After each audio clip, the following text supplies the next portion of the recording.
रोहित जानना चाहता है कि आखिर किशन अंकल की जान किसने बचाई थी। होटल पैराडाइज पहुंचते ही रोहित ने सिक्योरिटी इंचार्ज को फ्रंट ऑफिस में बुलाया। सिक्योरिटी चीफ एक लैपटॉप में सीसीटीवी की सारी फुटेज लेकर आया, मगर जैसे ही उसने लैपटॉप सिक्योरिटी सर्वर से कनेक्ट किया, रिसेप्शन से एक स्टाफ मेंबर रोहित को ढूंढता हुआ फ्रंट ऑफिस में आया। सर, आपके परिवार से कोई मिलने आया है। हमने उनसे कहा कि आप इस वक्त कमरे में नहीं हैं, मगर उन्होंने हमारी बात नहीं मानी। वो आपकी स्वीट में आपका इंतजार कर रहे हैं। तुमने उन्हें ऊपर जाने क्यों दिया? कौन थे वो? सर, वो आपके कजन ब्रदर धीरज मारवा थे। ऊपर रोहित के प्रेसिडेंशियल स्वीट में आर्यन अपने हाथों की मुट्ठी बंद करके उसके सामने खड़े लोगों की ओर देख रहा था। धीरज के बॉडीगार्ड्स और रोहित के बॉडीगार्ड्स एक दूसरे को गुस्से से देखे जा रहे थे। धीरज धीरे धीरे आर्यन की ओर बढ़ने लगा। चलो भाई, तुम्हें लेने आया हूँ आर्यन। धीरज का चेहरा देखकर आर्यन को बहुत डर लग रहा था। तभी सनी आर्यन और धीरज के बीच में आकर खड़ा हो गया। धीरज भैया, ये आप क्या कर रहे हैं? आप इस तरह आर्यन को नहीं ले जा सकते। रोहित भैया को ये बिल्कुल अच्छा नहीं लगेगा। इस बात पर धीरज को गुस्सा आ गया। उसने अपने शर्ट की स्लीव ऊपर चढ़ाते हुए सनी से कहा, अब तुम्हारे साथ जो होगा उसका जिम्मेदार मैं नहीं। तभी अचानक पीछे से एक आवाज आई, कोई मेरे ही घर में मेरे बनाए हुए रूल्स तोड़े, ये मुझे आज भी पसंद नहीं। अरे भाई, तुम तो बुरा मान गए। क्यों आए हो धीरज? दादाजी ने बुलाया है तुम्हें। वो चाहते हैं कि तुम इस आर्यन के साथ वापस घर चलो और हम सब बैठकर फैसला ले लेते हैं कि आर्यन की सजा क्या होनी चाहिए। What do you mean by सजा? उसे किस बात की सजा मिलनी चाहिए? किस बात की सजा? ये तुम पूछ रहे हो? तुम जानते नहीं किस बात की सजा मिलनी चाहिए? आवाज नीचे रखो। मैंने तुम लोगों से 1000 बार कहा है कि दादी माँ का एक्सीडेंट आर्यन की वजह से नहीं हुआ है। अगर कसूर इस पागल का नहीं है तो और किसका है? लोगों ने अपनी आंखों से देखा है इसे और दादी माँ को ऊपर बहस करते हुए, और फिर किसी बात पर इस पागल को गुस्सा आ गया और उसने दादी माँ को धक्का दे दिया। फैमिली में कोई नहीं चाहता कि मारवा इंडस्ट्रीज का होने वाला वारिस एक सन की पागल हो, खास करके वो पागल जिसकी वजह से हमारी दादी आज हॉस्पिटल में इस हालत में पड़ी हैं। मैं ढूंढ रहा हूँ डॉक्टर अमृता को। अगर जरूरत पड़ी तो डॉक्टर अमृता को खींच कर ले आऊंगा। अब तुम जाओ यहाँ से।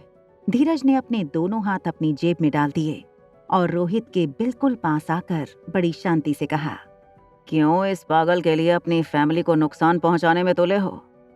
आर्यन के लिए तुम्हारे पागलपन की वजह से पूरी की पूरी मारवा फैमिली दुखी है आज, और उसका जिम्मेदार सिर्फ ये आर्यन है कौन ये? हमें तो ये भी नहीं पता इसकी माँ कौन है। धीरज ने इस बात से सारी लिमिट्स क्रॉस कर दी थीं। रोहित ने धीरज का कॉलर पकड़ के जोर से कहा, शट अप!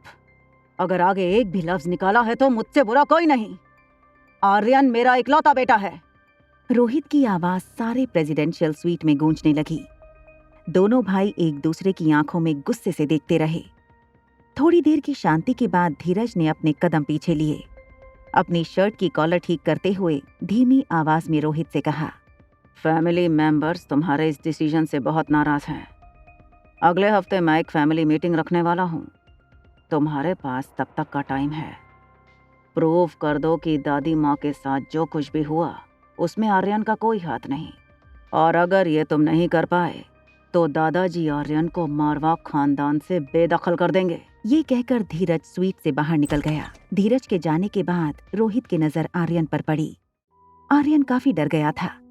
उसकी आंखों में साफ नजर आ रहा था कि धीरज की बातों से उसे अपने आप पर नफरत होने लगी थी।